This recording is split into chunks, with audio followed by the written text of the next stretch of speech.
ব্যাংকে non performing loan হচ্ছে 35%, আর ক্ষুদ্র ঋণ সেক্টরে এটা হচ্ছে অনলি 8%।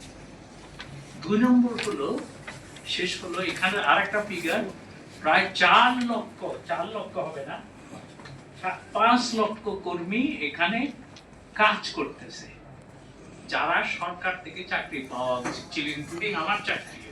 আমি সরকারের কাছে যাচ্ছি না, আমার প্রভিডেন্ট ফান্ড আছে, গ্র্যাচুইটি হয়তো আছে, কিন্তু অন্য কিছু নাই যেটা সরকারি কর্মচারীরা পেয়ে থাকে।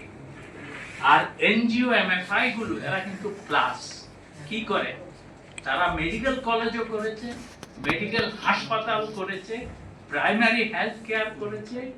যত বড় সাইক্লোন বন্যা হচ্ছে তারা সর্বাগ্রে মানুষের পাশে যায়। এখন এইটার উপর এই গজবটা নেমে আসলো কিভাবে? গজবটা নেমে আসছে এই মাইক্রো ফাইন্যান্স ইনস্টিটিউট গুলোর সফলতা দেখে। ইন্ডিয়াতে টাটা, বিড়লা এই মাইক্রো ফাইন্যান্স ব্যবসা শুরু করেছে।